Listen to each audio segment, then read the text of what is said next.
in my last class we have studied about the physical division of North America and the Western Cordilleras, and today our topic is the Canadian Shield. The region around the Hudson Bay, it is Hudson Bay, and the region around the Hudson Bay is occupied by the Canadian Shield or the Laurentian Shield. It is made up of old hard rocks, and during the last ice age the shield area was entirely covered with glaciers. A number of short rivers originate here and flow into the Hudson Bay. The Canadian Shield has a rich deposit of nickel, gold, silver and copper. Students, in your book the lakes are shown very small, so I am showing you in this map. In this region it has a number of lakes, that is Lake Superior, this is Lake Huron and Lake Erie, Lake Ontario and Lake Michigan, which forms the southern boundary of the Canadian Shield. The lakes are Lakes Winnipeg, Lake Great Slave and the Lake Great Bear. The famous Niagara Falls between Lake Erie and Lake Ontario is also located in this region. You can see the picture of the Niagara Falls. The Niagara Falls form the international boundary between Canada and USA. The St. Lawrence River, this is the busiest waterway in this region, connecting the Atlantic Ocean with the interior through the lakes. And to the northeastern side of the Canadian Shield lies the Labrador Plateau.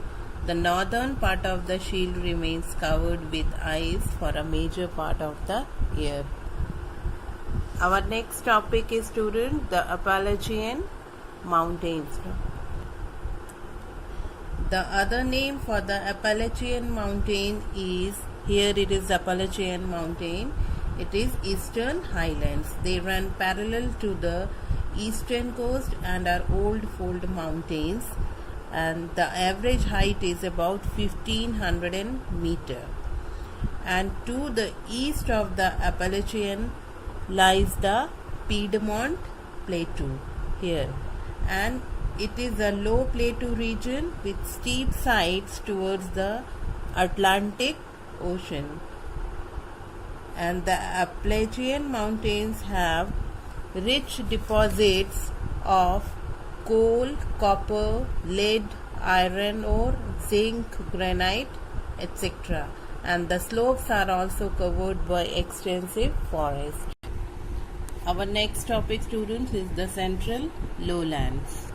The Central Lowlands are found between the Western Cordilleras and the Eastern Highlands. It is a very fertile lowland and it is called the prairies, that is given in the map here.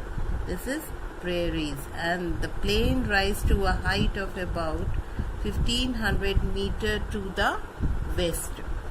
The plains extend between the delta of River Mackenzie. Here is the River Mackenzie near the Arctic Ocean in the north, and to the coast of Gulf of Mexico in the south. They have been formed by the erosion of land by glaciers and rivers, and the north and the south extent is about 6000 kilometers, whereas the east and west extent is about 2000 kilometers. And the plain is drained by two river systems in the north by the River Mackenzie, and the south by the river, here is the River Mississippi and Missouri. These rivers have deposited fertile alluvial soil which help in the agriculture.